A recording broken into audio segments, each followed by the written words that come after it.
tous et bienvenue sur Deux Points, ouvrez les guillemets. Aujourd'hui, je vais vous parler des prix littéraires. Et oui, vous avez remarqué, depuis début septembre jusqu'à fin octobre, tous les ans, on a une espèce on est assommé de livres qu'il faut absolument lire, c'est du matraquage. Avant, on avait un Goncourt, voilà, qu'il fallait lire, qui était plutôt fiable. Aujourd'hui, on a pléthore de livres, pléthore de prix littéraires, et ce ne sont pas toujours des livres qui sont fiables, au détriment de certains qui resteront à tout jamais inconnus. Et pourtant. Alors, comment s'y retrouver dans cette jungle littéraire? Il y a les 4 plus connus, vous avez le Goncourt, vous avez le Renaudot, vous avez le Médicis, vous avez le Femina. Mais il y a des dizaines d'autres prix.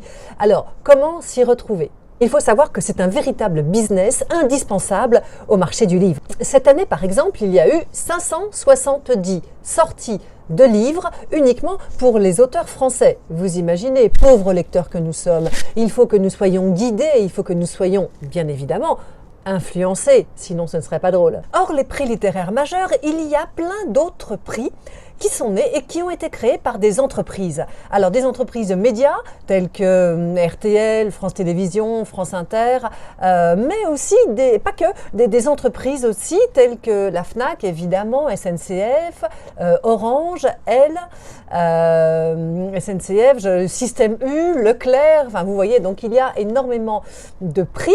Et notamment la SNCF, je trouve ça très malin parce que la SNCF finalement, quoi faire dans un train? Eh bien, lire. Moi je trouve que c'est une très bonne façon de parler des entreprises et de faire leur publicité, pourquoi pas. La question est-ce que ces prix sont fiables? Alors moi je dirais oui parce que ces entreprises sponsorisées sont complètement indépendantes du monde de l'édition. Vous savez très bien comment ça se passe. Si un Goncourt est décerné à une maison d'édition, le Renaudot ou le Femina, par compensation, donnera un prix à une autre maison d'édition. L'avantage aussi, je trouve, des prix d'entreprise, c'est que en général, le jury est formé de lecteurs.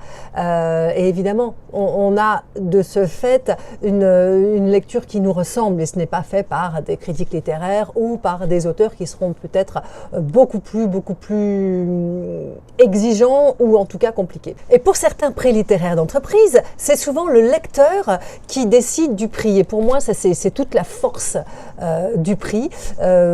Personnellement, je n'ai jamais été déçue par le prix L, par exemple. Évidemment, pour un auteur, avoir un prix littéraire, c'est la panacée. L'année dernière, Vuillard, pour l'Ordre du Jour, qui a eu le Goncourt, n'avait vendu que quelques centaines de livres avant l'attribution du livre. 2 semaines après, et on avait vendu 100 000 exemplaires.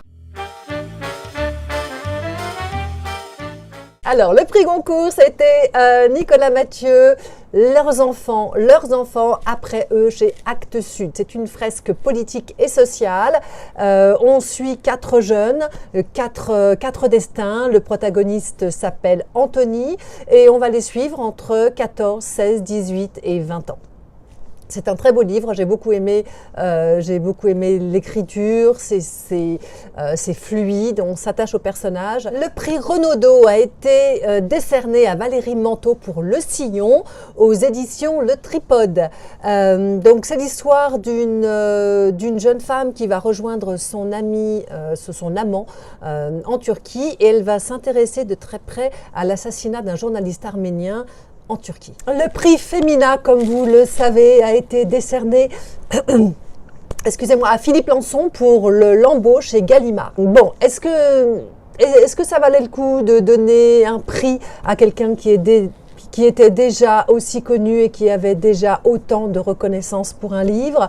Ce livre, il n'est pas passé inaperçu, on l'a détesté ou on l'a adoré. Moi, pour ma part, j'ai fait le choix de ne pas le lire.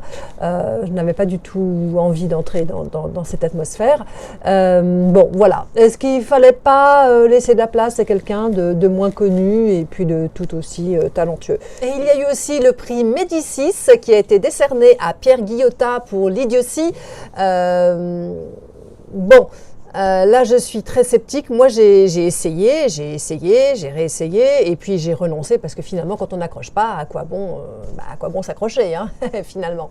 Donc voilà, moi j'ai pas pu parce que c'est une écriture qui n'est faite que qui est très tarabiscoté en fait, qui est très, c'est plein de substantifs, c'est plein de points-virgules, de ponctuation à outrance, Le thème, c'est une autobiographie, il ne parle que de lui et de sa jeunesse, son entrée dans l'âge adulte, ponctuée de scènes marquantes qui ont été très importantes pour lui. Voilà. Et ce que je sais, c'est que les critiques de lecteurs ont été très très mauvaises.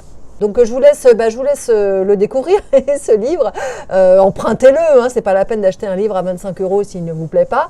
Voilà, empruntez-le aux copines et à la belle-mère. Et puis dites-moi, écrivez-moi des commentaires. Moi, ça m'intéresse d'avoir des retours sur ce genre de livre. Merci beaucoup. On a fini pour aujourd'hui. Écrivez-moi des commentaires, pas sur le téléphone parce que ça marche pas, mais sur l'ordinateur. Et puis vous cliquez, et puis vous aimez, et puis vous partagez. Bien évidemment, vous partagez. Merci beaucoup. Et puis, je vais vous dire à la semaine prochaine. À très bientôt.